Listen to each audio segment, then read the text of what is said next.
All right, Joe.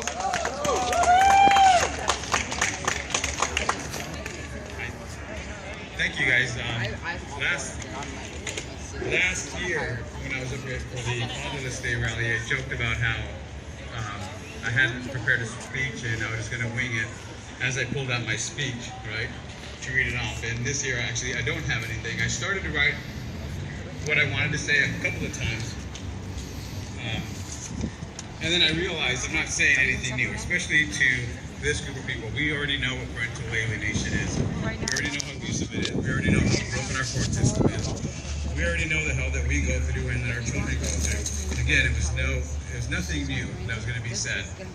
What I do want to share with you is how, first of all, what a great turnout we have here, and how comforting it is that we have this movement to raise this awareness of parental alienation, and the need for court reform has grown exponentially ever since we've been dealing in for the last 3-4 years. Not to mention a couple of you that here that said that you've been dealing with this for like 10 years.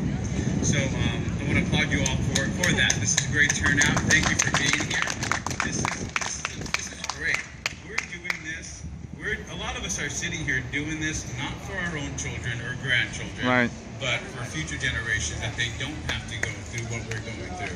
Because this is and so again, and I applaud you for that as well, because how unselfish is that of us as parents versus Yes. what the other parent is doing, where they're keeping obviously they're keeping the child's their goal.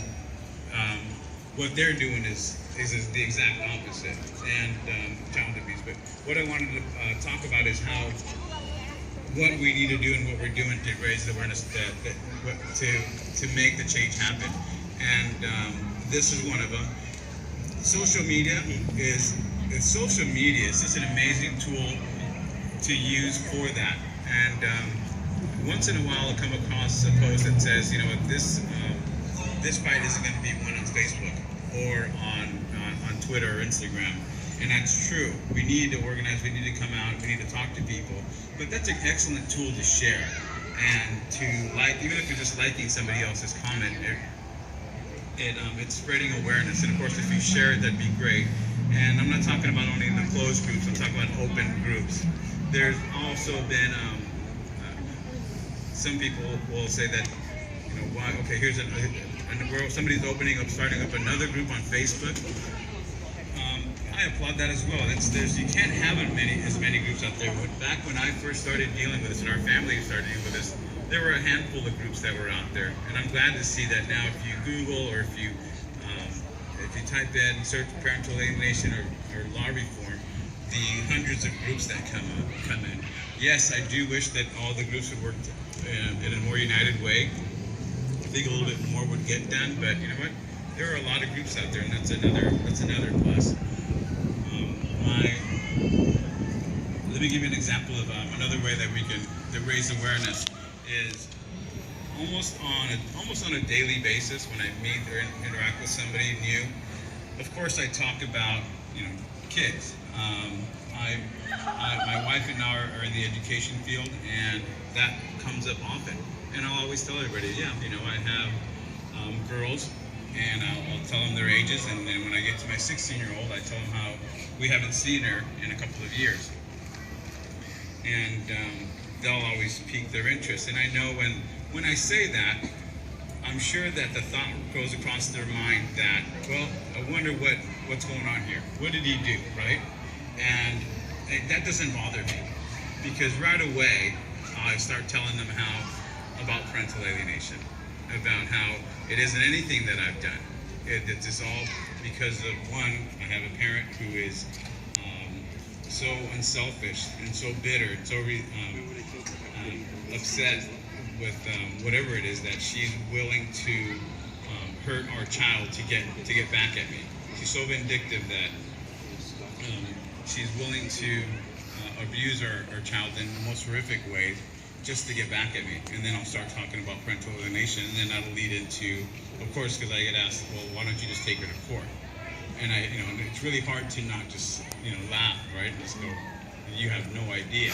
But I'll just, you know, in a calm way, I'll explain to them how our court system, most of the time, if anything, they make things worse. So one way that I raise awareness. And the interesting thing is that when I start talking about parental alienation, almost across the board, people will say, what is that? Until I start talking about the dynamics. And somewhere down the line in that conversation, they'll stop me, or they'll start nodding their head and say, yeah, you know what, Joe? I've gone through that. Or you know what, Joe? I know somebody who's going through that. Almost like 98% of the time. And they'll start to define, they'll start to relay their story, and I'll just point out the alienating behavior. And they go, you know what, I knew that was wrong. I knew that was wrong. I didn't know that I had a name. I didn't know that this was a thing, that this was a movement. And so I'm proud to say that, yeah, it is. It's a big movement, and that's a great thing.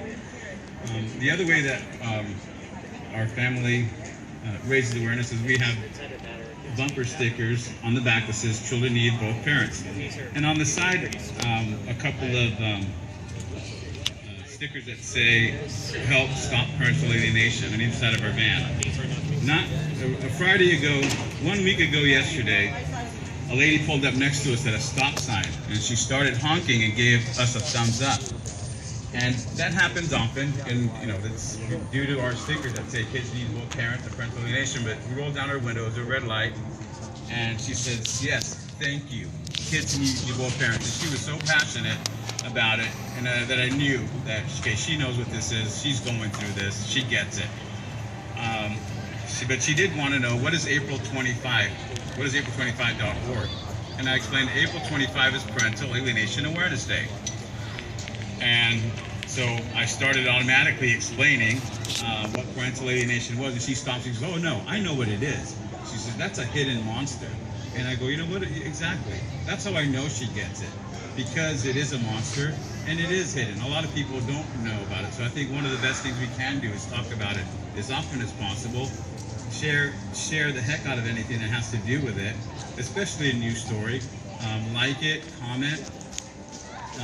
And this is one of the other reasons why. Some of you may or may not know that our family hadn't seen our 16-year-old daughter in close to a year up until